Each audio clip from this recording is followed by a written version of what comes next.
Senhor, meu Deus e Pai, rendemos-te graças por mais um dia de vida que Tu tens nos dado e pela oportunidade que temos de mais uma vez estudar a Tua Palavra. Vem derramar as Tuas bênçãos sobre nós. Não permita, Senhor, de forma alguma, que nós passemos o tempo aqui sem aprender e sem trazer benefícios para nós e para aqueles que nos ouvem. É o que nós te pedimos, agradecidos em nome de Jesus. Amém. Bom, então vamos prosseguir o estudo de Ezequias, não é? Conforme aquele quádruplo sentido que colocou aqui o professor Arthur. Era reforma, doença. Não, doença era o terceiro. A reforma. Não, é a reforma, a adoração, adoração restabelecida, com a Páscoa, que ele chama o povo. A doença e o epílogo. O epílogo que eu coloquei. Né? Então a gente já estudou sobre a reforma. Né? Nós vimos. Vai resumir? Não, só lembrando, né, que ele abriu o templo, rapidamente, que ele abriu o templo e mandou purificar o templo e fez a cerimônia de dedicação ao templo, né? Mostrando a prioridade que ele queria para as coisas de Deus. A gente aprende com Ezequias isso, a questão da prioridade, a necessidade da santificação, da santidade, e que a santidade vem de dentro para fora. E nós vimos também que a adoração é feita segundo as regras de Deus, inclusive a questão do louvor. Né? Foi isso que nós vimos. Conforme o mandato. Conforme o mandato, né? Que veio do Senhor. Né? E aí, então, houve aquela cerimônia e houve muitos sacrifícios, holocaustos em abundância. E assim se estabeleceu o ministério da casa do Senhor, diz lá em 2 Crônicas 29 e 35, e termina esse capítulo 29 dizendo que Ezequias e todo o povo se alegraram de que Deus tinha preparado o povo, porque apressuradamente se fez esta obra. Quer dizer, para que o povo esteja pronto para servir ao Senhor, é necessário todas essas fases. Né? A abertura das portas da casa do Senhor, a purificação de dentro para fora, e uma adoração conforme a ordem do Senhor. Aí o povo fica preparado. Eu gostei muito dessa palavra aqui. Aí o povo ficou preparado. Então nós temos que estar preparados para servir ao Senhor. Fale aqui. E mais um detalhe muito importante também, que foi destacado na semana passada, a questão de não ser negligente. Né? Também é algo do serviço do Senhor, que Ezequias exige aqui dos ministros, né? A questão da diligência no trabalho, para que nossas orações sejam ouvidas, para que o trabalho seja bem feito. Isso. Aí o povo estava pronto. E quando o povo estava pronto, o que fez Ezequias? Aí Ezequias, tendo preparado o povo, tendo sido usado por Deus para preparar o povo, ele vai convidar o restante do povo do norte, que havia ficado, o fiel, o remanescente fiel do norte, para celebrar a Páscoa lá em Jerusalém, com o templo. Já que Israel, o norte, o reino do norte, tinha sido devastado, já que Israel do norte não tinha mais como obter ou celebrar a adoração a Deus, uma vez que tinha sido destruído. E no tempo do pai de Ezequias não era possível também, porque o templo tinha sido fechado. Agora, com a reinauguração do templo, Ezequias vai celebrar a Páscoa com o povo crente. Então ele vai convidar o povo do norte para celebrar a Páscoa. A adoração é restaurada agora, então. Isso. Então, o que a gente aprende aqui? A Páscoa era a festa maior das 3 festas. Páscoa, Pentecostes, festa das semanas e festa dos tabernáculos. Né? Ele coloca a Páscoa como a maior, isso nos aponta para a ceia, né? Exato. Que é a nossa cerimônia maior. Né? É o ápice do culto a Deus. E ele convoca essa Páscoa no 2º mês, que era aquela Páscoa de quem não estava pronto para preparar. Vocês lembram que existia a cerimônia da Páscoa, sempre no primeiro mês do calendário religioso, no 14 de Nisan. Só que quem não consegue, quem não está puro para esta Páscoa, ele celebra a Páscoa no dia 14 do segundo mês. Foi isso que Deus estabeleceu lá com Moisés, né? Porque tinha algumas pessoas que não estavam puras quando foi para celebrar a Páscoa, e aí eles perguntaram para Moisés como é que eles faziam, que eles tinham que celebrar a Páscoa, porque a celebração da Páscoa era exigência para o povo. Quem não participasse da Páscoa estava extirpado do povo. E aquelas pessoas, por estarem imundas, né, porque tinham tocado no morto, porque tinham enterrado um morto, ou porque estava com fluxo, ou qualquer coisa assim, elas não podiam participar da Páscoa naquela situação. E seriam extirpadas do povo? Aí então eles vão perguntar a Moisés, e Moisés diz, não, consulta a Deus, e Deus diz, não, realmente eles não podem participar, porque estão imundos, mas eles vão participar no segundo mês. Então essa Páscoa que Ezequias convoca o povo, é como que o povo todo estava imundo. O povo todo estava imundo. Não pôde participar da Páscoa, porque só para consertar aqui o tempo deu 16 dias. Então, quer dizer, já tinha passado a Páscoa, que era no dia 14 do primeiro mês. Então aí ele chama o povo todo e aí ele convoca não só Efraim e Manassés, mas o próprio povo de Judá. Quer dizer, ele reconhece que todos estavam imundos. E aí chama para a celebração dessa Páscoa. Eu acho interessante que essa Páscoa do segundo mês, alguns estudiosos da Bíblia falam que é uma figura dos gentios introduzidos no povo de Deus, né? O zambujeiro que foi enxertado na oliveira. Essa Páscoa do segundo mês, ela simboliza a abertura que Deus deu para que Cristo seja a nossa Páscoa também. Ele veio para o que era seus, mas os seus não o receberam. Então ele abriu uma oportunidade para nós. Então Ezequias aqui mostra que a adoração é possível a todos que forem puros. Mais uma vez eu vejo a questão da adoração. Só pode adorar a Deus quem está santificado, quem está puro.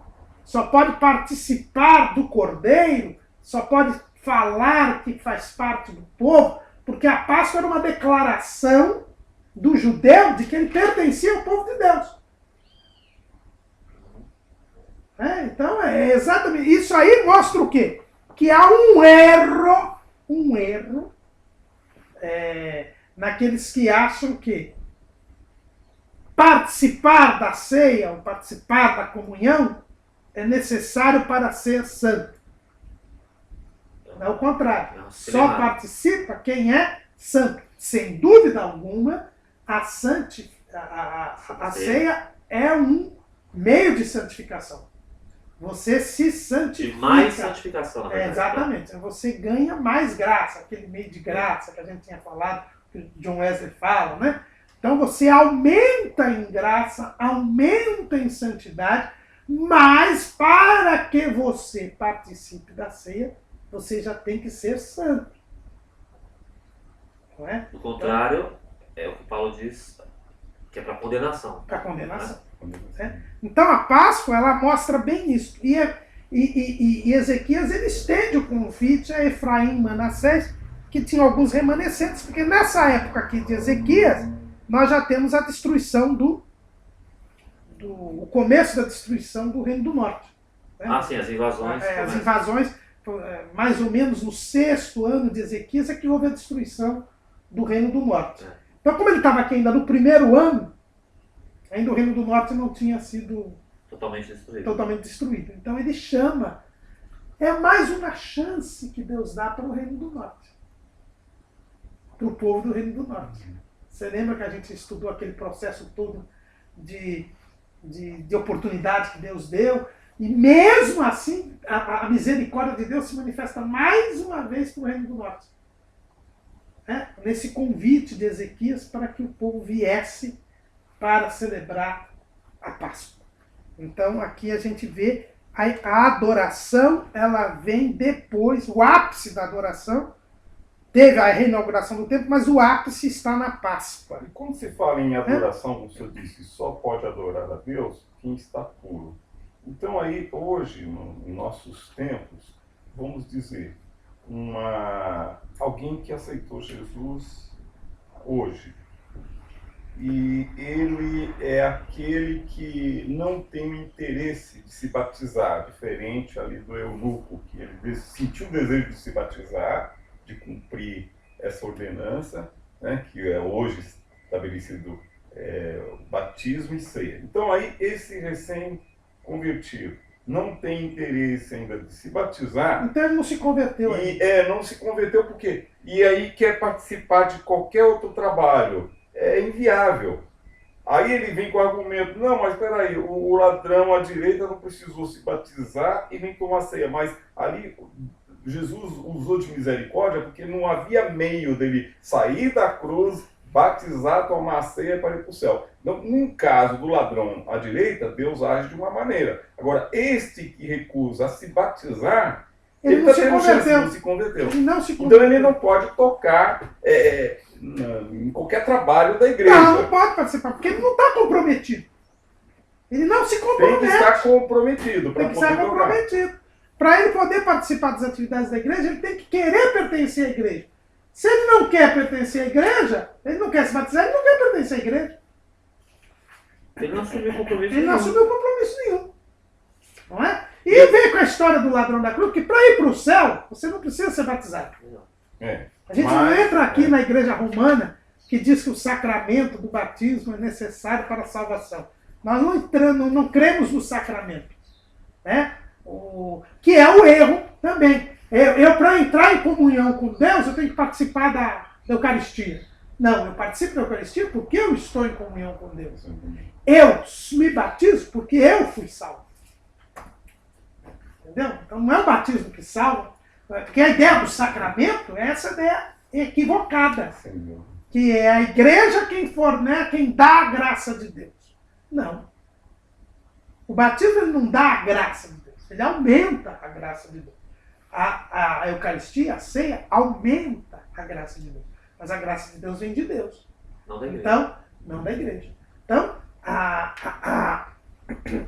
esse é o erro do catecismo que lá nos seus artigos, lá, não lembro agora, 3.000 e pouco, eu coleciono, fala que a igreja que promove isso. E a igreja não promove isso. A igreja apenas cumpre a ordenança dada por Jesus a respeito do batismo, mas o batismo não salva.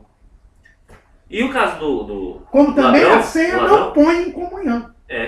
Se o batismo não salva, a ceia não põe em comunhão, é verdade. Não é? O pastor Celso Borges, que foi aluno do pastor Caramuru, ele fala corretamente que o caso do ladrão é uma exceção. Não, exatamente. Então, o cidadão que fala aí, que alega isso aí, o ladrão... Além de tudo isso aqui, que já foi falado, que está errado, ele eu diria até uma exceção no seguinte sentido. De exceção, no sentido de que ele não é uma exceção no sentido de salvação. Todo mundo é salvo como foi salvo o ladrão. Só que ele não teve mais tempo nenhum na vida. É o que acontece com vários doentes terminais aí, que aceitam a Jesus no hospital e morrem lá. Aí vem a misericórdia do Senhor, né? Não é questão de misericórdia. Que não houve possibilidade. É que não... Veja bem, eu digo assim... Uma exceção que eu digo é que isso não se repete nas escrituras. Exato. Sim. Nesse sentido, você não vê outro quem é salvo? Quem é salvo? Quem crê... Quem crê conforme de mim. Jesus disse, quem crê em mim conforme as escrituras, passou da morte para a vida. Foi o que aconteceu com o ladrão da cruz, foi o que aconteceu com Paulo, foi o que aconteceu com todo mundo, comigo, com você. Agora, o ladrão da cruz, assim que aceitou a Cristo, morreu 3 horas depois. Então ele não teve tempo de ir para uma igreja. Ele não escolheu, né? Ele não escolheu não se batizar. É diferente desse aí. Exatamente. Esse que é o problema. Então uma pessoa que está no leito terminal, no hospital, ele aceita Cristo e morre no dia seguinte, algumas horas depois, é igual o ladrão da cruz. Ele está salvo. Agora, quem tem oportunidade de se batizar e não se batiza é porque não crê em Jesus. Porque foi Jesus que mandou batizar. Por outro lado, também corre o perigo, né? Ele não quer seguir ninguém. Ele dizer assim, então, já que o problema é esse, eu vou batizar. Então, é uma pessoa que ela está sentindo... ela também não está convicta. O senhor está me impondo, então também não é válido. Não é válido, porque ela tem que se batizar, por quê? Porque Jesus mandou. Se ela creu em Jesus, ela dá crédito ao que Jesus fala. Não é? Ainda que pareça algo... É o que faz Ezequias aqui. Ezequias, nós abrimos o templo, nós estamos servindo a Deus, precisamos celebrar a Páscoa. É uma ordenança, uma ordem que Deus deu. Nós, como povo de Deus, não adianta ter o templo funcionando, precisamos celebrar a Páscoa. E já que passou um mês, e a gente não vai celebrar no mês segundo. E é interessante que está aqui, ó, segundo Crônicas 30, versículo 2. Porque o rei tivera conselho com seus maiorais e com toda a congregação em Jerusalém para celebrarem a Páscoa no segundo mês. Porque no mesmo tempo não a puderam celebrar, porque se não tinham santificado bastante sacerdotes e o povo se não tinha juntado em Jerusalém. E foi isto reto aos olhos do rei e aos olhos de toda a congregação. Ele sentiu a necessidade. Eu tenho que cumprir a palavra de Deus. É o sentimento. Porque o que Jesus disse quando ele foi batizado? Que João não queria batizá-lo. É necessário cumprir. É cumprir a justiça. Então, quem é salvo, ele sabe que ele precisa cumprir a justiça. Agora, esse indivíduo que não sentir necessidade, então o pastor tem que ficar de olho. E se ele for, eu vou batizar sem sentir necessidade, também não é válido. O pastor tem que trabalhar para ele sentir a necessidade. Para mostrar para ele qual é a realidade do batismo. Não, exato. Ele precisa ensinar o cidadão, mas ele mesmo precisa ter sentir o desejo. Lógico. Porque é o fruto. O que João Batista dizia? Que só se batizava quem desse fruto digno de arrependimento. Então você tem que mostrar, a pessoa tem que provar que ela se arrependeu. Que ela nasceu de novo, que ela se arrependeu dos seus pecados. E se arrependeu dos seus pecados, ela faz a vontade de Deus. É como o professor Carvalho ensina, que o batismo é interessante essa frase que ele usou no pré-discipulado. O batismo mostra externamente o que aconteceu internamente. Ou seja, A própria cerimônia do batismo mostra isso. Mostra o que aconteceu. A pessoa morre para o mundo e ressuscita para viver com Deus. Quer dizer, o próprio ato do batismo está figurando o que aconteceu dentro da pessoa. Não é isso? Ela morreu para o mundo. E agora é o que Paulo se ela não quer batizar, se ela não quer batizar, ela está mostrando que na verdade ela não morreu para o mundo. Esse ato que é cumprir a ordenança do Senhor, eu posso dizer que seria uma representação do interior. Exato. É uma figuração do interior. E pastor, se não quer batizar... É o que Paulo diz, já estou crucificado com Cristo e vivo não mais eu, mas Cristo vive em mim. E a vida que agora vivo na carne, vivo na fé do Filho de Deus, o qual me amou e se entregou a si mesmo por mim. É esse sentimento. Se a pessoa não tem esse sentimento, ela não sabe. Ela não quis. Na verdade, ela tem que ser evangelizada ainda. Claro que com outras coisas, mas isto é, de outra maneira, mais nitidamente, mas ela tem que ser evangelizada porque ela não se converteu de fato. Ou está na dúvida, está cocheando em pensamentos. Tem que tirar essa dúvida, né? Ela precisa então aprender o que é ser salvo para então desejar o batismo, né? E aí renunciar. Paulo, não vivo mais eu, qual é a carta? Gálatas 2:20. Gálatas 2:20. Tá. E é o próprio Paulo que fala que o batismo mostra que é o sepultamento e tal, vai em Romanos 6. E quem entendeu? É desobediente. Se você é desobediente, não tem como ela. Desobediente não volta a nascer. Né? E olha, e o interesse de Ezequias era essa, ó. E ordenaram que se fizesse passar pregão por todo Israel, desse Berseba até Dan. Quer dizer, Berseba até Dan é exatamente os limites do Reino do Norte. Para que viessem a celebrar a Páscoa ao Senhor Deus de Israel a Jerusalém. Porque muitos não a tinham celebrado como estava escrito.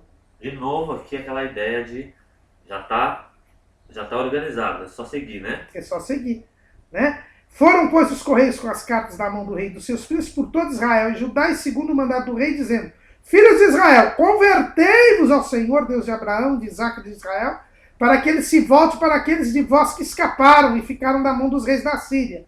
E não sejais como vossos pais e como vossos irmãos, que transgrediram contra o Senhor Deus de seus pais, pelo que os pôs em assolação como um vedes. Não endureçais agora a vossa cerviz, como vossos pais. Dai a mão ao Senhor e vinde ao seu santuário, que ele santificou para sempre, e servi ao Senhor vosso Deus, para que o ardor da sua ira se desvie de vós. Porque em vos convertendo ao Senhor, vossos irmãos e vossos filhos acharão misericórdia perante os que os levaram cativos, e tornarão esta terra, porque o Senhor vosso Deus é piedoso e misericordioso, e não desviará de vós o seu rosto, se vos converterdes a ele. Por isso que eu disse que foi mais uma chance. Já tinham sido levados alguns cativos, né? A gente viu que lá naqueles reinados, lá daqueles últimos 20 anos, já tinha sido levado uma parte cativa em cima, e uma parte ficou, mas há essa chance, há esse chamado à Páscoa do Senhor.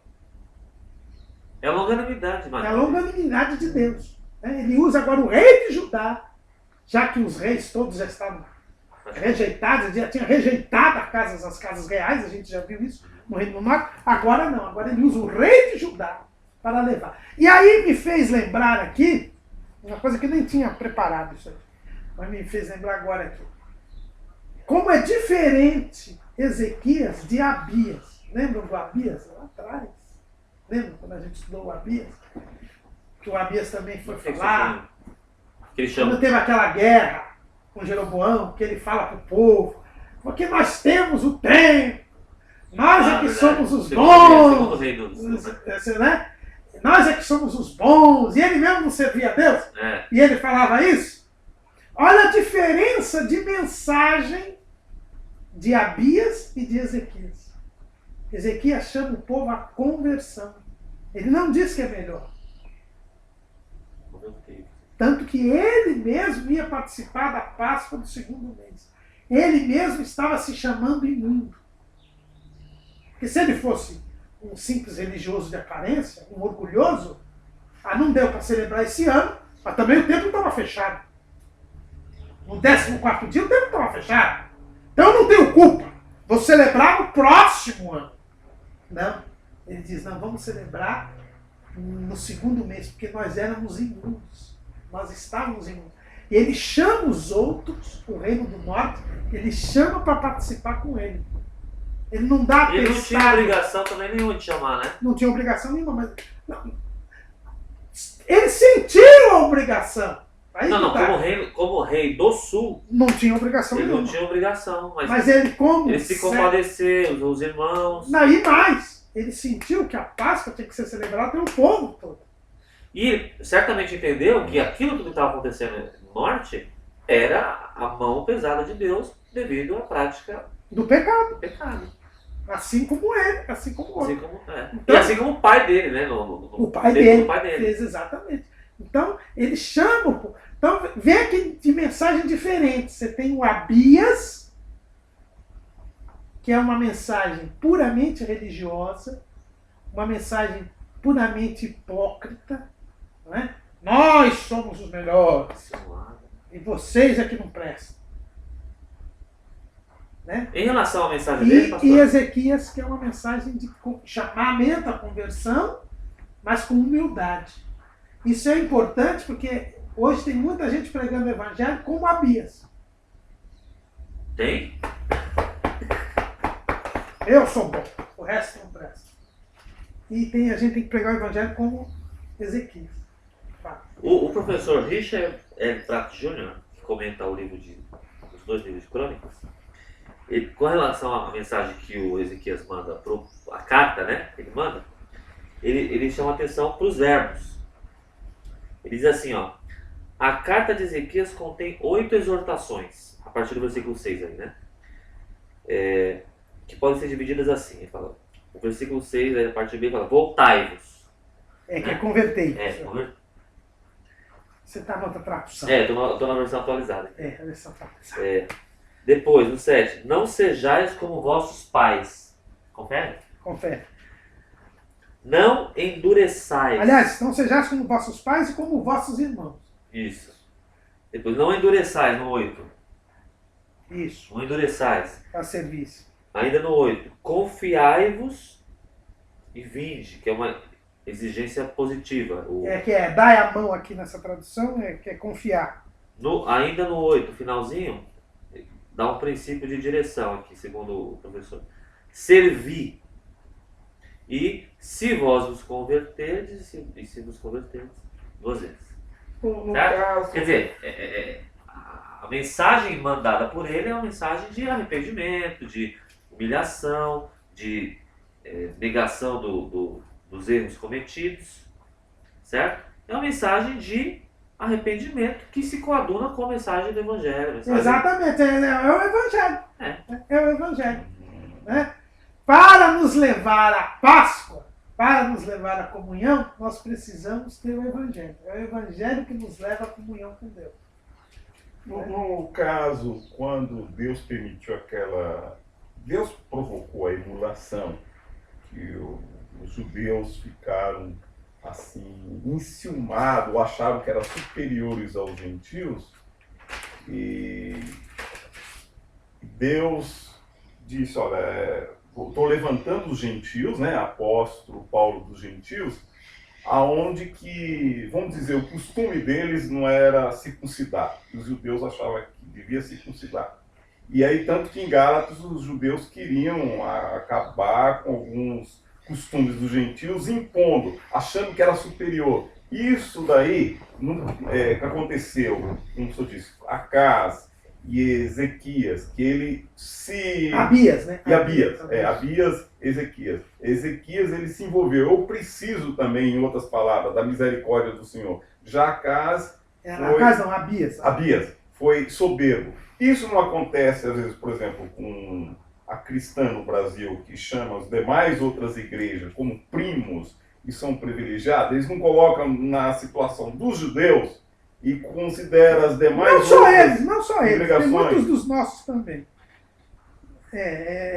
A gente pode até dizer que a congregação cristã, a linha de pensamento deles principal é essa. Porque eu já conheci outros. Eu conheci até um ancião, lembro lá, um ancião lá na cidade de Salto, e quando teve um que chegou e falou, ele precisa só acertar, ele está no caminho, mas precisa acertar a porta. E o ancião deu uma resposta para ele assim, para de bobagem, que Jesus não olha para a placa de igreja nem nada. É um ancião da congregação. Então a gente também não pode generalizar. A gente pode dizer que o discurso principal dele seja esse. Ou até o discurso tradicional dele seja esse. Mas tem muitos de nós também. Tem muitos de nós. Eu já vi muito assembleiano dizer que é assembleia, acabou. Né? Então, que é um raciocínio ruim, é um raciocínio farisaico. Mas entre esses que carrega essa bandeira, Deus também vai ver no coração a que ponto que chegou luz dentro do entendimento dele, não vai levar em conta a ignorância, ou muitas vezes pode levar em conta. Aí é algo só Deus que sabe. É só Deus que sabe. É um discurso. Agora, o problema é que esse discurso, normalmente, é um discurso de quem não vive. Era o caso do Abias. Por isso que eu dei o exemplo do Abias. Eu estou indo lá agora em 2 Crônicas 13, vocês veem assim, ó. 13:4. Ele diz assim, e pôs-se Abias em pé em cima do monte de Zemaraim, que está nas montanhas de Efraim, e disse, primeira coisa, ele já se pôs em cima do monte. O Ezequias mandou mensageiros, mandou carta.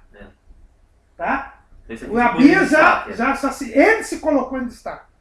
Ouvi-me, Jeroboão e todo Israel. Porventura não vos convém saber que o Senhor Deus de Israel deu sempre para Davi a soberania sobre Israel, a ele e a seus filhos, por um concerto de sal. Contudo, levantou-se Jeroboão, filho de Nebate, servo de Salomão, filho de Davi, e se rebelou contra seu senhor. E ajuntaram-se a ele homens vadios, filhos de Belial, e fortificaram-se contra Rehoboão, filho de Salomão, sendo Rehoboão ainda mancebo, e terno de coração, e não podia resistir-lhes. E agora cuidais e esforçai-vos contra o reino do Senhor, que está nas mãos dos filhos de Davi. Bem sois vós uma grande multidão, e tende convosco os bezerros de ouro que Jeroboão vos fez para deuses. Não lançastes vós fora os sacerdotes do Senhor, os filhos de Arão, e tal. Porém, quanto a nós, o Senhor é nosso Deus, e nunca o deixamos. E os sacerdotes que ministram são filhos de Arão, e os levitas que ocupam na sua obra. E queimam ao Senhor cada vez. O que a gente percebe aqui? Olha. É uma arrogância. Embora ele estiver falando a verdade, em termos. Inteiro. Porque ele ofende, né? Ele chama homens vadios, filhos de Belial, ele julga, ele aponta o erro dos outros. Não é? Aí ele não fala que Salomão caiu na idolatria, ele não fala que foi Deus que dividiu o reino, ele não fala que Rehoboão era mancebo, mas ele desprezou o conselho dos anciãos. Né? Ele não fala que Rehoboão tinha entrado na idolatria, ele não fala nada disso. Ele só aponta os erros dos outros. E diz o quê? Tá lá os sacerdotes, todo dia queima incenso, sacrifica. Mas ele não vivia aquilo. Porque qual é o problema? Esse discurso, o problema não é o discurso. O problema é que normalmente quem faz esse discurso, ele corre nas aparências para esconder a sua vida errada. Porque a Bíblia diz que Abias não fez o que era reto aos olhos do Senhor. Mas ele jogava, olha, Deus deu a Davi e aos seus filhos o reino. Eu sou neto de Davi. Então, eu estou legitimamente. Porque eu sou neto de Davi. Então, eu sou legítimo. Mas ele não vivia para ganhar aquela legitimidade. Os sacerdotes estão ali. Eles oferecem sacrifícios toda manhã, toda tarde, como manda a lei. Mas eu não vou ao templo. Eu não adoro a Deus. É hipocrisia. Então o problema que Deus vai julgar, Sebastião, é na questão da hipocrisia. Nós é que somos os... Mas ele mesmo não vive. O problema é esse, não é o cidadão falar. Quando a gente fala que a gente está certo, que a gente está correto, por exemplo, quando a gente fala que um protestante tradicional está errado de não crer, um batismo com o Espírito Santo, o batismo com o Espírito Santo é para os dias de hoje e tal. Isso é maravilha. Não está errado. Agora, você não está se... Ezequias não deixou de dizer que o povo estava errado. Mas ele não se arrogou. Foi essa a diferença. Essa é a diferença. Ele não se colocou na posição... Então alguém falar que a congregação cristã do Brasil é a certa, a Assembleia de Deus é a certa, porque ele ouviu falar, aprendeu assim, mas vive de acordo com a palavra de Deus, isso não vai ser levado em conta, porque o que é levado em conta é o que ele vive. Porque é ele que vai dar conta de Deus, diante de Deus, porque ele vive. Agora, se ele fala isso, faz questão de falar, mas não vive, é isso que vai ser levado em conta.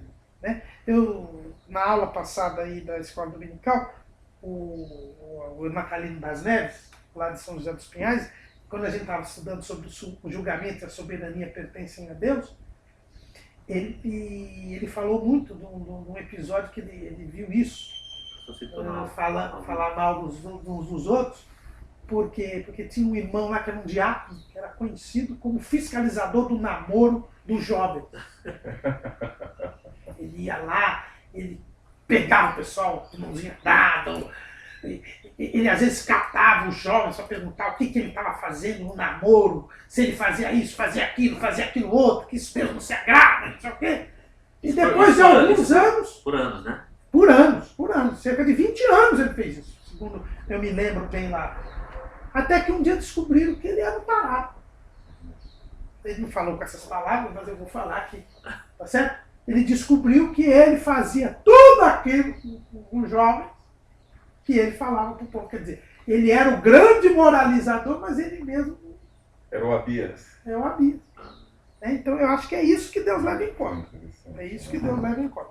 E o Ezequias não foi assim. O Ezequias, ele se colocou na posição de pecador. E convidou os outros pecadores a virem com ele. E a dizer isso, não convertei-vos. São 6? Convertei-vos. Primeira coisa, voltar, se arrepender, mudar de direção de vida. Não sejais como vossos pais e como vossos irmãos. Olha interessante que Abias diz assim, Nós, né? Nós, né? Agora, o Abias falava, nós estamos certos, vocês estão errados. Agora ele diz assim, não sejam como os vossos pais e os vossos irmãos, que somos nós. Nós somos irmãos de vocês. Mas nós também transgredimos. Né? Aí a outra coisa que foi falada aí é não endureçais a vossa cerviz, né? Não fique na sua razão. Se renda a Deus, humilhe-se. Confia em Deus. Né? Vinde ao santuário. Né? Servir ao Senhor nosso Deus.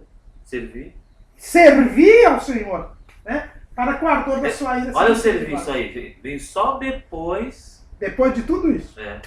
Da conversão. E qual foi a reação do povo? Quer trabalhar? Quer trabalhar para Deus? Amém, é bem-vindo. Vai servir, mas antes tem que se converter. Antes tem que deixar de endurecer a serviço. Quando alguém diz assim, eu não vou me batizar, ele está endurecendo a serviço. Ele não se rende à ordem de Jesus. Portanto, está inapto para o trabalho. E qual foi a reação do povo? Aí o povo zombou, né? Está no versículo 10. Diz aqui que os correios foram passando de cidade em cidade pela terra de Efraim, Manassés e Zebulon, porém riram-se e zombaram deles. Todavia alguns de Azer e de Manassés e Zebulon se humilharam. Então houve uma dupla reação. Parece que boa parte desprezou a mensagem enviada. Certo? Mas de qualquer forma houve aqueles que se converteram. Então houve um remanescente fiel. Assim como na pregação do Evangelho, na pregação de Jesus. Assim. A reação é sempre assim como Paulo, quando Paulo pregou lá na Areópago. É isso que eu ia falar agora. Né? Então a maior parte tem que falar, né? não aceitou. Mas alguns aceitaram. E eu vou mais além. Isso aqui a Bíblia não diz, mas é um pensamento meu. Aqui, que digo eu. Esses que se converteram foram os que foram poupados. Porque houve gente das 10 tribos que foram poupadas.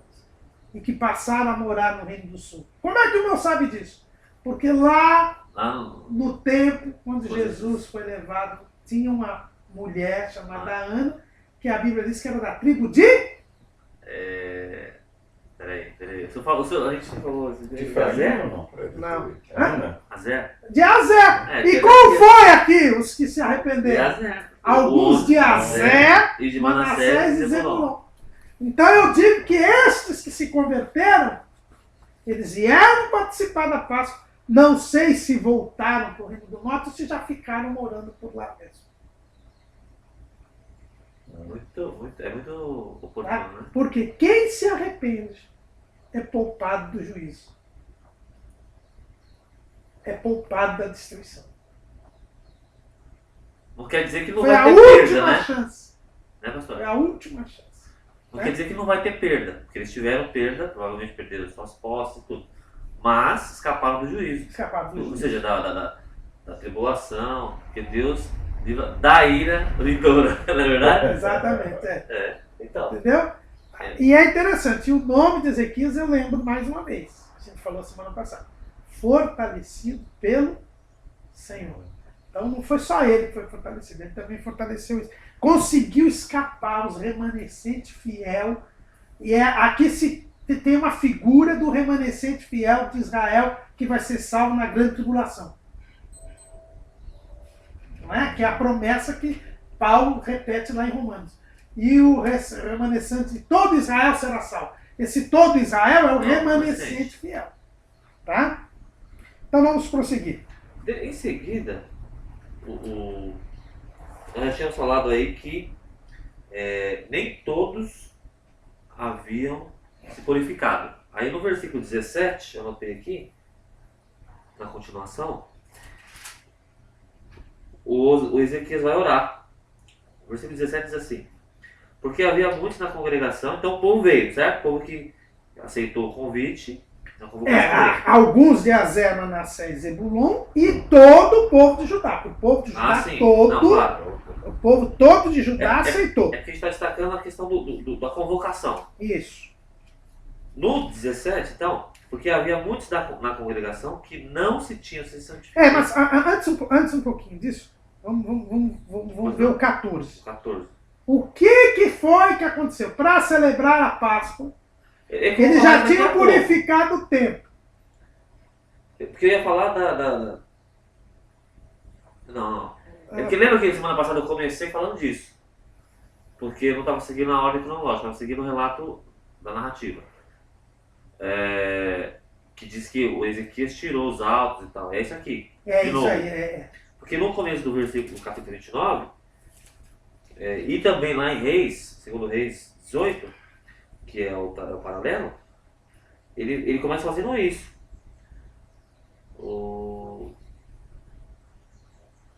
Não, desculpa. Lá em segundo Reis 18, que é o paralelo, a narrativa começa falando que ele tirou os altos. Por isso que o senhor falou, não, vamos começar... Porque na verdade agora que ele vai tirar os altos. Primeiro ele purificou o templo. Isso. Ele santificou o templo. Aí depois que ele santifica o templo, ele vai santificar a cidade. Que é aqui no 14. E isso aí nos ensina o quê? Que você não pode mudar a sociedade antes de mudar você mesmo. Ele santifica a cidade depois que ele santifica o templo. Por quê? Porque o pai dele tinha colocado... Ele santifica primeiro o templo. O templo, depois a cidade. O templo somos nós. Isso, E depois ele santifica a cidade. Quando nós não santificamos a nós mesmos, nós santificamos a cidade. Depois a gente pode santificar a cidade. Que é a questão, primeiro o interior, depois o exterior. Isso. Né? Mas é a questão da influência. E também do exemplo, né? Do exemplo. Porque já que você quer mudar o mundo, né? Então, primeiro mude-se a si mesmo. Exato. E alguns até brincam aí hoje, que a juventude de hoje quer mudar o mundo, mas não arruma nenhum par. Exatamente. Então você quer mudar o mundo? Então... Aliás, eu pus até no portal um artigo do Luiz Pondé sobre essa questão. Eu coloquei ontem ou anteontem lá um artigo dele que ele fala exatamente isso, sobre a questão do pessoal querer mudar o mundo e não mudar nenhum quarto da casa. Né? Então primeiro começa interiormente, né? Que é a questão da santificação, a transformação, a conversão e em seguida a pregação. A pregação. Né? O rei Acaz, vejam bem, ele tinha, além de ter fechado o templo, ele tinha enchido Jerusalém de ídolos. Lembra que a gente viu que o rei Acaz ele encheu Jerusalém de ídolos, né? Sim. Tá lá no capítulo 28.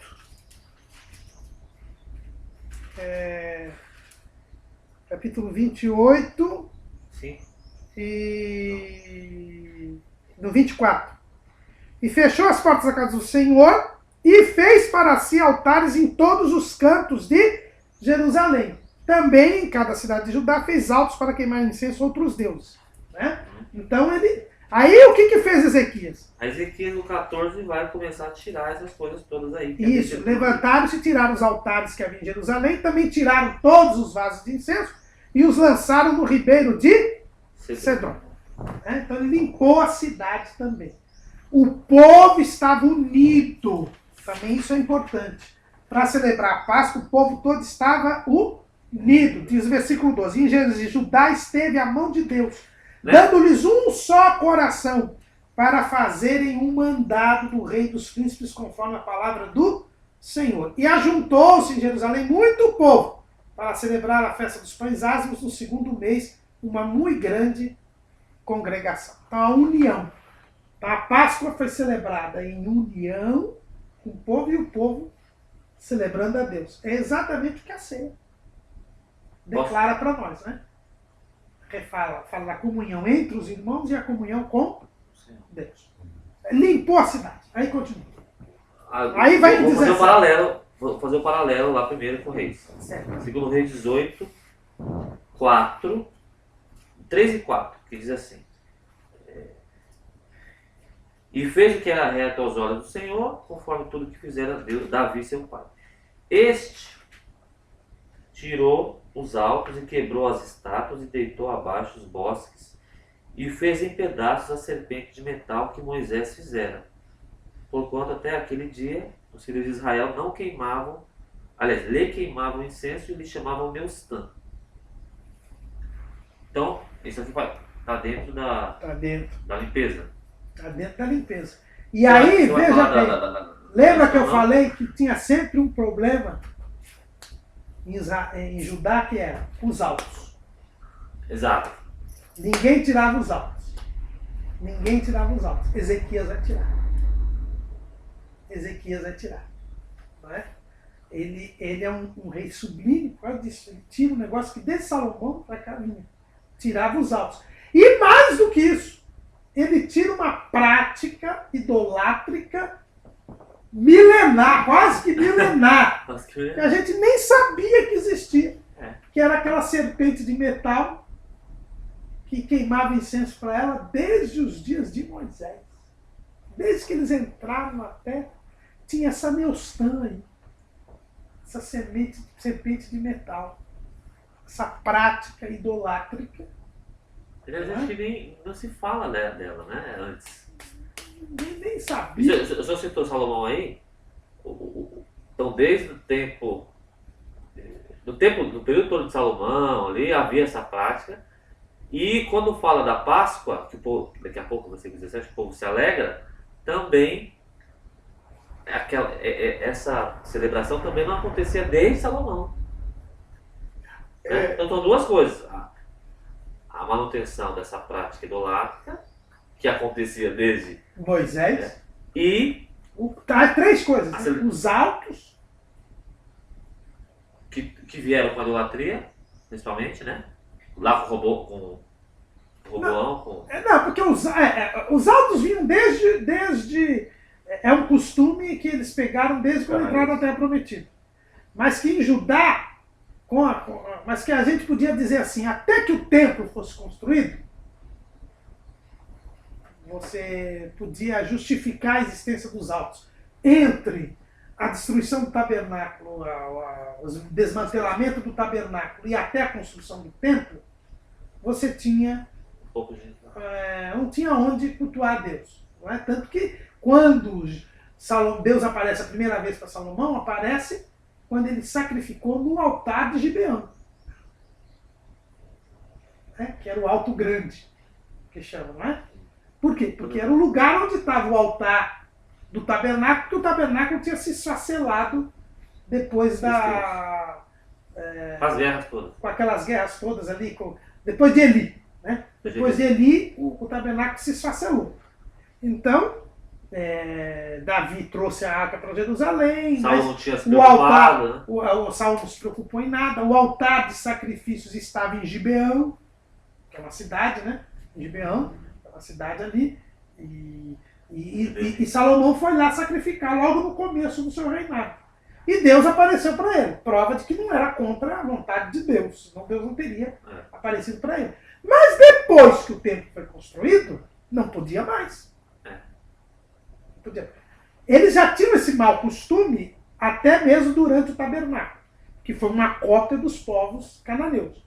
Estava errado. Porque enquanto tinha tabernáculo, tinha que ser ali. Depois que esfacelou o tabernáculo, até a gente admite. Facultativo. Né? Mas depois que o templo foi construído, não podia mais. É exclusivo. Mas eles mantiveram esse mau costume. Mas então, não de forma intensa como no período do reino dividido. Certo? Porque no reino dividido é que o negócio vai piorar. Não, mas veja bem, ele continuou com Salomão. Salomão devia ter que cortar. Salomão não cortou. Sim. Então o erro foi de Salomão aí.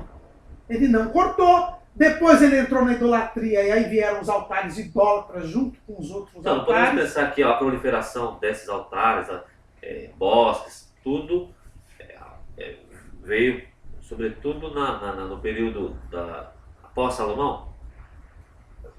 Intensificou, por quê? Porque era um costume idólatra. Era um costume idólatra que foi intensificado, né? E foi adotado por todos. E Ezequias aqui, quando ele fala em arrependimento, ele dá o exemplo. É isso que eu queria até mostrar, né? Ele tira os altos. Todos. Seja os que o pai dele colocou, seja os idolátricos, seja os que eram usados pelo povo. E até a serpente, que eu nem sabia. A gente nem sabia, não é? Aquela serpente que Deus mandou Moisés fazer, que é símbolo de Jesus. Tanto que Jesus disse, né? O próprio Jesus disse. Eu lembro bem Assim do nosso saudoso pastor Walter, que um certo, como vamos dizer o nome, uma certa pessoa muito entendida, cometeu um erro assim, num seminário lá no Belém, veio falar que essa serpente era símbolo do diabo. Não é, não. Embora seja serpente, ela é símbolo de Jesus, porque Jesus disse, assim como a serpente, né, Moisés levantou a serpente, né? Assim importa que o Filho do Homem seja levantado. Mas já estavam queimando incenso para essa serpente. Né? Porque como essa serpente, quem olhasse para ela era curado, se criou a ideia de que se queimando incenso se podia ter saúde.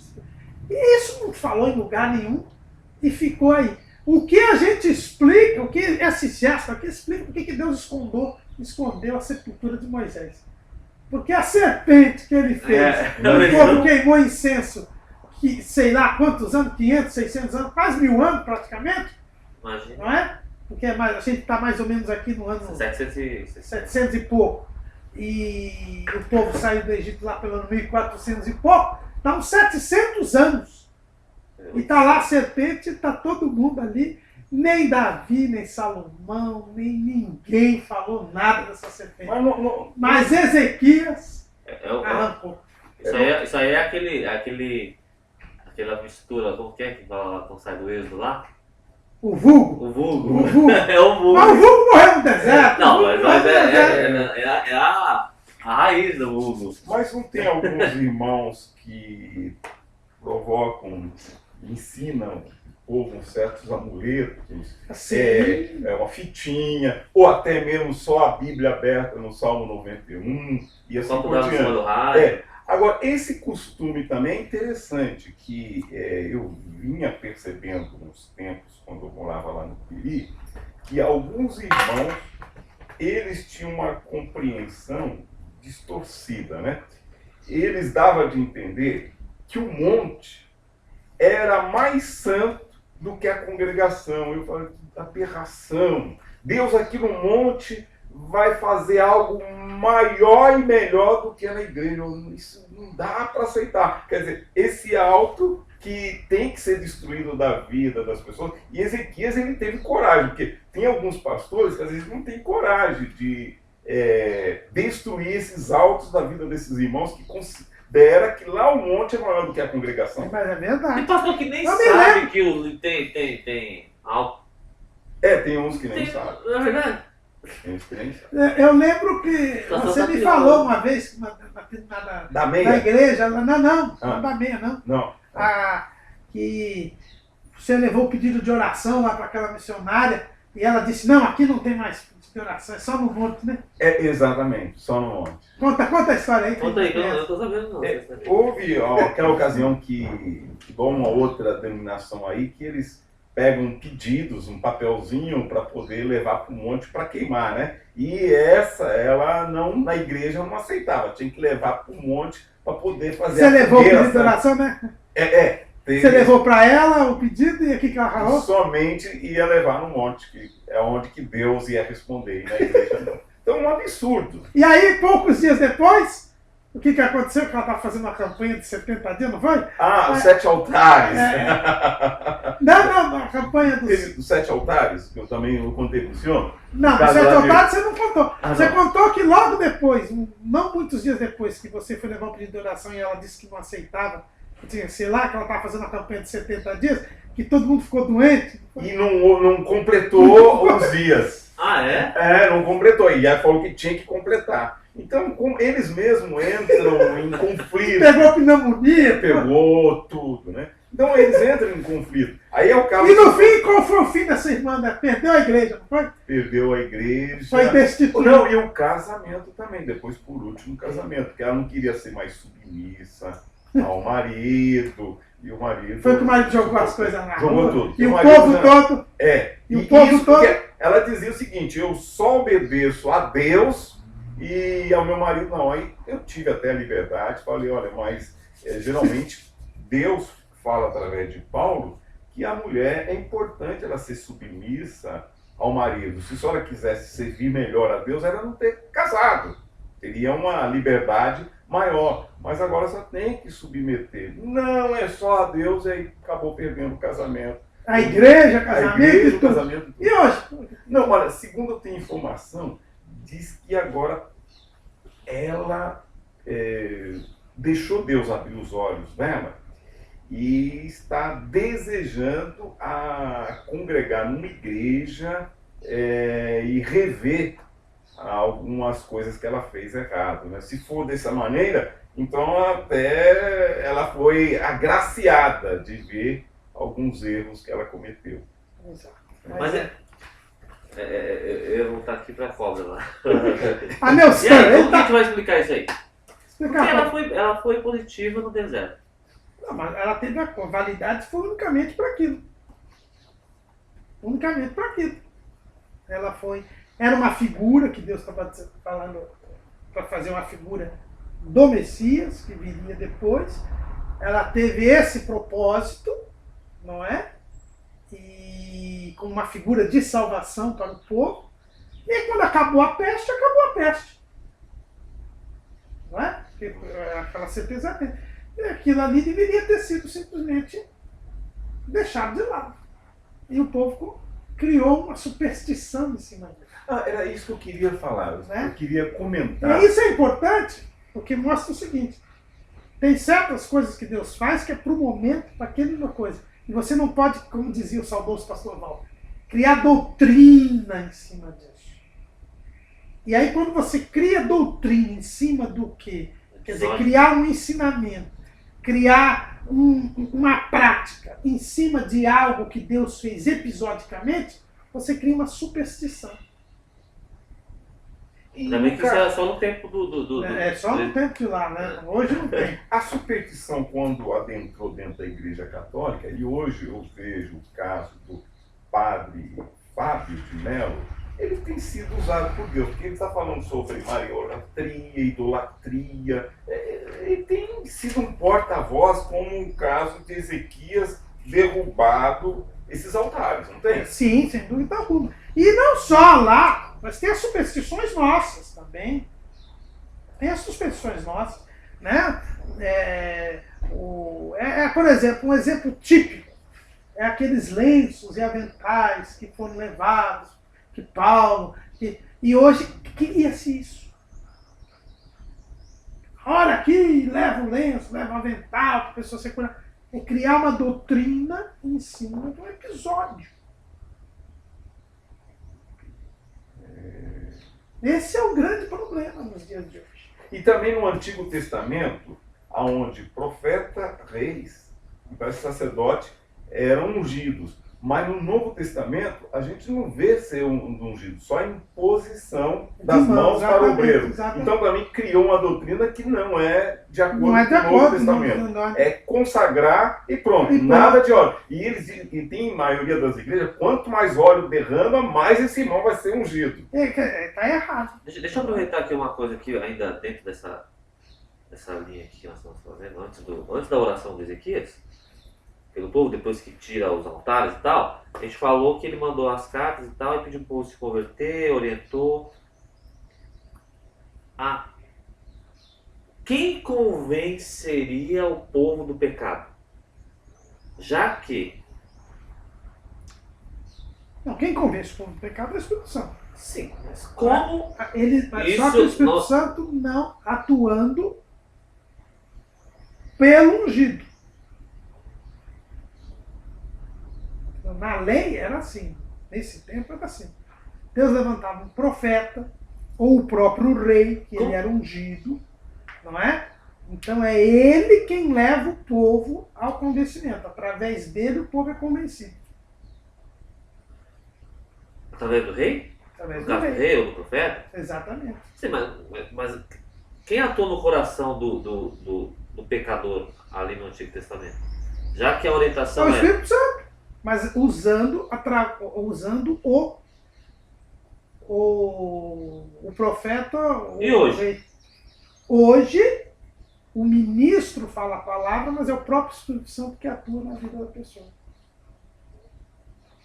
Entendeu? Então hoje há uma atuação maior. Do Espírito Santo. Atuação direta do Espírito Santo.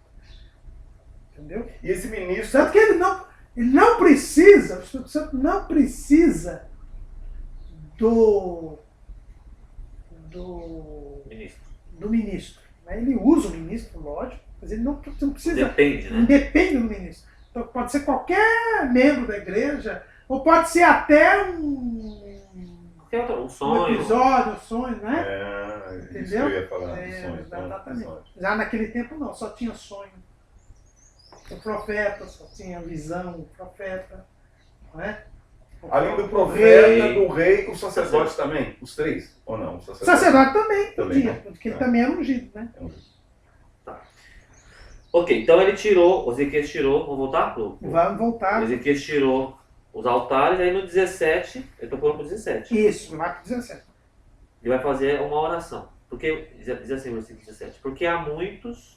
Não, só um pouquinho, só a questão do sacrifício, Sim. que o sacrifício da Páscoa, mais uma vez, se coloca assim, e puseram o seu lugar segundo o seu costume, conforme a lei de Moisés, o homem de Deus. Quer dizer, os sacrifícios foram feitos de acordo com a lei. Eu li no 16. Ah, 16. Né? Só para deixar claro, Moisés, quer dizer, tudo de acordo com o que estava escrito. Sacrifício de acordo com o que estava escrito. Uma pergunta. De acordo com a palavra, né? É o sacrifício de acordo com a palavra. Pai, é uma reforma mesmo, né? Pai, uma dúvida. Eu já vi dois pastores pentecostais, assim contradizer o outro. Eu queria tirar essa dúvida. Um dizendo que a Santa Ceia é exclusivamente uma memória, uma ordenança que Deus estabeleceu, e ali no momento há um misto de nós estarmos constrangidos de ver o sofrimento de Jesus, mas uma alegria ao mesmo tempo, um paradoxo, por saber que ele venceu a morte. Então é um misto, tristeza e alegria, né? E nada mais do que em memória. O outro pastor, ele expôs o seguinte, ele disse que ali, como fosse a transubstanciação da Igreja Católica, que a gente, do começo ao fim, aquela reverência que ao tocar no cálice, no pão, é possível ter uma cura instantânea e tal, e trazendo até mesmo como uma idolatria, que todos que tocar no cálice vai ser curado. Isso é relativo, pode até acontecer, só concorda isso? Pode acontecer, mas não para idolatrar. Não é obrigado a Deus fazer meio complicado essa situação. Aliás, é uma das coisas que a gente sempre ouve, né? Quando tomar esse cálice, haja cura. Não tem lugar que está escrito isso. Pela fé, a pessoa pode até acontecer, né? Mas eu vejo isso, eu tenho percebido isso, já há um tempo que eu tenho observado isso, tenho procurado saber a origem disso, não é? Ainda não descobri direitinho a origem disso. Mas, veja bem, a participação na ceia, ela traz um fortalecimento espiritual. Pode até ser que no aumento da graça de Deus, na participação da santificação, alguém acaba recebendo uma cura, se está desejando, por ter aumentado a fé nesse sentido. Mas vincular uma coisa com a outra. Eu gostei dessa parte, vincular. Eu gostei. Não pode. Não é porque, aí eu digo, não é porque numa participação de uma ceia alguém foi curado, que você faz a doutrina disso. Gostei. De novo. Dá a resposta, gostei dessa. Que é exatamente dentro disso que a gente acabou de falar, né? Essa eu gostei. Eu queria essa explicação aí que... Vamos lá. Agora, que a ceia rememora e é algo A questão da memória não retrospectivo tem- e prospectivo, até que ele venha. Aliás, a ceia ela aponta para 3 pontos. Ela aponta para o passado, porque é uma memória Memória dele. dele. Aponta para o presente, porque declara a nossa comunhão com ele e com os irmãos. E aponta para o futuro, porque até que volta o Senhor. É. Né? Então o pastor lá falou uma parte só. Fala pra ele que tem que estudar mais. Tá errado? Não, mas acho que no sentido que ele falou, eu não ouvi ele falar, não sei o que eu você gostei. falou, mas é a questão da. Não, da ele não. memória, é o problema da transubstanciação, consubstanciação. Não, mas eles são memória. ele citou 2 pastores. Sim, Um mas falou só da memória, não é? mas ele falou da memória, eu acho que nesse sentido, pelo que eu entendi aí, e aí ele só falaria mesmo da questão da memória, porque é a questão das 3 teorias. Teoria da transubstanciação, da consubstanciação e da memória. Ah, entendi. A memória também. Não, porque a teoria da memória, em memória de mim. Então, quer dizer, o católico romano ele diz que o cálice, o vinho, o sangue se tornam o corpo de Jesus. Torna-se presente o sacrifício, é a transubstanciação. A consubstanciação, que era a doutrina seguida por Lutero, dizia que o sangue, o pão e o vinho são pão e vinho, mas também são o corpo de Cristo. Eles não viram, mas eles trazem consigo a consubstanciação. E a memória diz, não, o pão e o vinho só são símbolos. Eles só rememoram o sacrifício de Jesus, né? Que é o Zwingli que defende essa linha, que é a linha que nós defendemos. Então, por isso que ele só falou da questão da memória. Não é que ele esqueceu dos outros aspectos. Então eu gostei daquela parte. A ceia aponta, isso eu disse, para o presente, passado o passado, que é Jesus. A memória do sacrifício de Jesus. Memória. O presente, porque declara a comunhão. Declara a comunhão. Nossa, né? Com os irmãos. E aponta para o futuro, porque fala da volta de Jesus.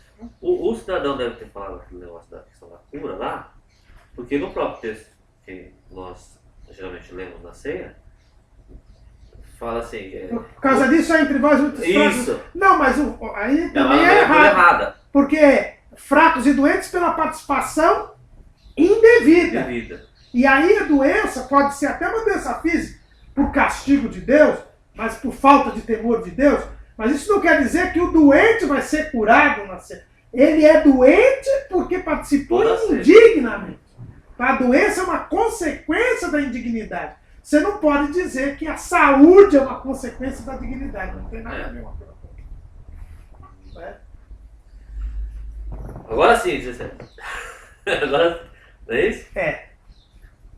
No 17, porque havia muitos na congregação que não se tinham santificado, pelo que os levitas tinham cargo de matarem os cordeiros da Páscoa por todo aquele que estava ali, não estava ali, para santificar o Senhor. Porque uma multidão do povo, muitos de Efraim, Manassés, Issacar e Zebulon, se não tinham purificado e contudo comeram a Páscoa, não como está escrito. Porém Ezequias orou por eles, dizendo: o Senhor, que é bom, faça a reconciliação com aquele que tem preparado o seu coração para buscar o Senhor Deus, o Deus dos seus pais, ainda que não esteja purificado segundo a purificação do santuário. E ouviu o Senhor Ezequias e sarou o povo. Então aqui o que é interessante? Vocês vejam que Ezequias, ele tirou todos os maus costumes.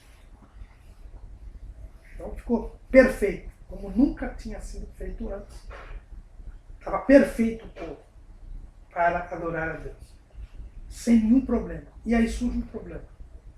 Esse pessoal que veio, que não tinha se purificado antes, e atendeu ao convite de Ezequias, chegou e comeu a Páscoa sem ter se santificado.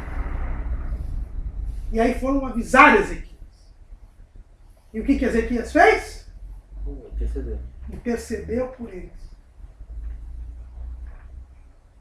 Ele assumiu a culpa, convidou o povo, mas não deu condições para o povo se preparar.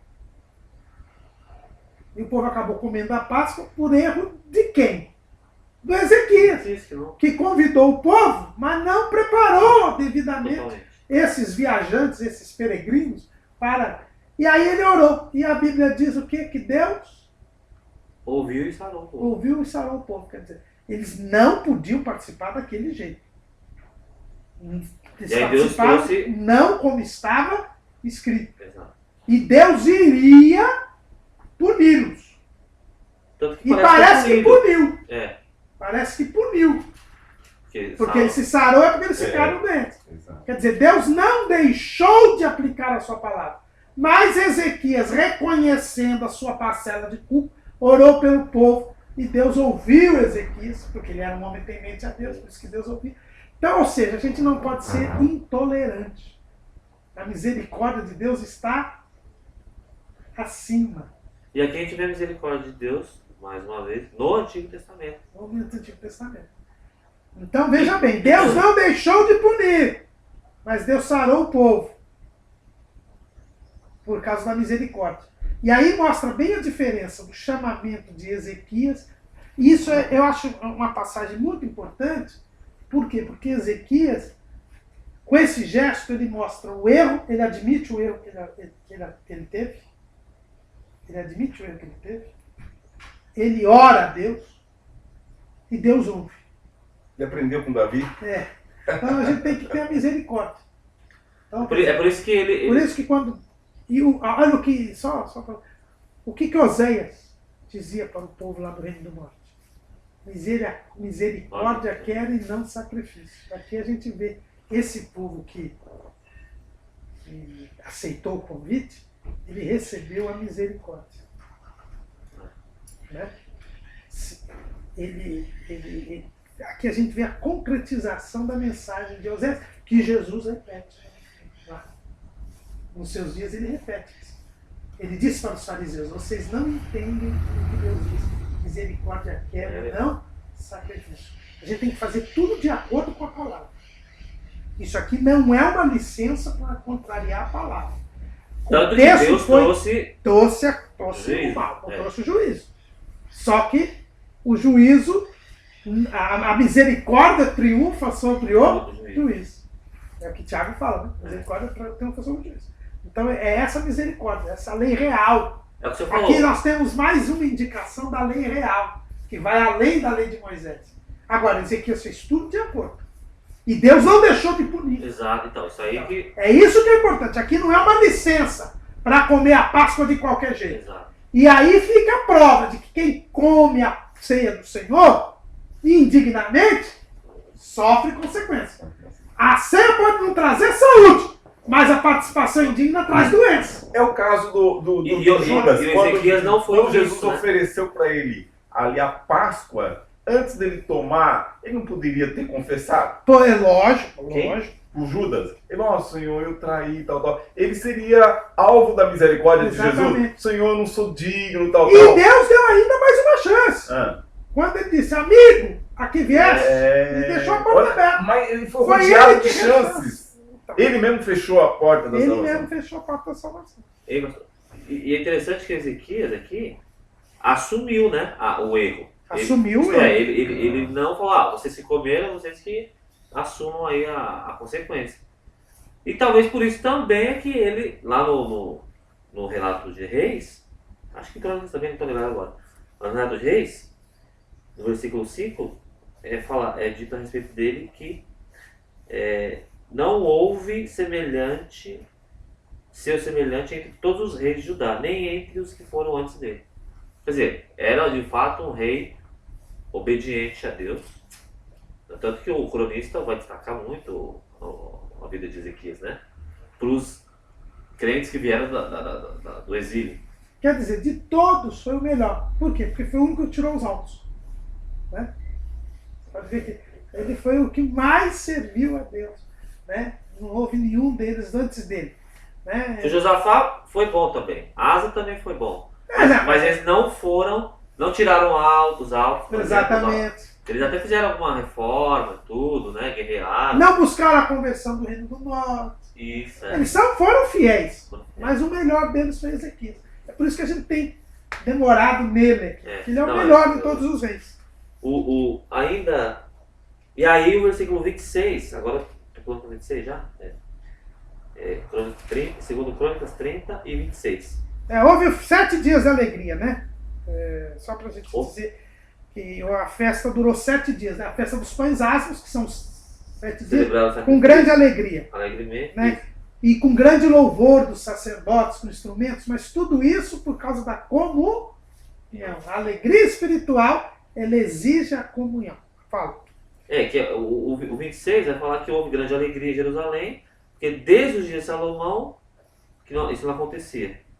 E no 27 vai falar da oração. Então os sacerdotes, os levitas se levantaram e abençoaram o povo, e a sua voz foi ouvida, porque a sua oração chegou até a sua habitação aos céus. Quer dizer, o povo estava em comunhão com Deus, estava obedecendo a palavra. Por isso que a oração foi ouvida. Não é? De novo reforça aquela primeira lição da semana passada. Exatamente. Das primeiras lições que mostra a questão da... Nunca tinha se celebrado uma Páscoa como aquela desde Salomão. Desde a inauguração do templo. A palavra Páscoa, eu posso fazer assim, uma associação. A Páscoa no Antigo Testamento até Jesus. Jesus foi o último a celebrar a Páscoa, o primeiro a Santa Ceia. E tanto uma ou outra tem uma conotação assim, de comunhão. Sim, a comunhão, lógico. Sendo nós fazendo parte do corpo e Jesus a cabeça. Exatamente, sem dúvida alguma. A reforma não acabou, porque ela vai continuar, porque no capítulo 31, quando começa, o narrador vai dizer que depois que aconteceu toda essa celebração maravilhosa, a oração respondida, o povo curado, diz aqui, acabando tudo isso, todos os israelitas que ali se achavam saíram da cidade de Judá e quebraram as estátuas. Então, quer dizer, continuou o processo de limpeza. Cortaram os bosques, derribaram os altos e os altares por todo Judá e Benjamim, como também Efraim e Manassés, até que tudo destruíram. Então tornaram todos os filhos de Israel, cada um para a sua possessão, para a cidade de Deus. Ou seja, uma vida de comunhão produz boas obras. Produz a própria santificação. Ele tinha destruído os altares em Jerusalém, mas eles destruíram as estátuas de todas as cidades, de tudo. Porque quando eles chegaram... Israel, né? Inclusive de Israel. Esse é o efeito de uma verdadeira adoração. A verdadeira adoração se traduz em mudança atitudes, em mudança de vida, em transformação própria e da sociedade. É isso que Ezequias nos ensina neste segundo capítulo da adoração, que ainda não terminou, porque ele também ele vai fazer a regulação, mas isso é o tema para a nossa terceira lição sobre Ezequias, que como é o melhor dos reis, ele merece mais dias. Tá certo? Senhor Jesus, nós te agradecemos por termos aprendido com o teu filho Ezequias. Que nós possamos buscar esta mesma comunhão, esta mesma adoração, que tenhamos esta mesma reverência, esse mesmo desejo de nos santificar para podermos te servirmos melhor, para podermos participar dignamente da ceia do Senhor, para tirarmos as superstições, tirarmos tudo aquilo que não te agrada das nossas vidas, para que tenhamos grande alegria e nossa oração seja ouvida e façamos boas obras onde quer que estejamos. É o que te pedimos agradecidos em nome de Jesus. Amém. Professor, tirar uma dúvida. O Filipe, ele defendeu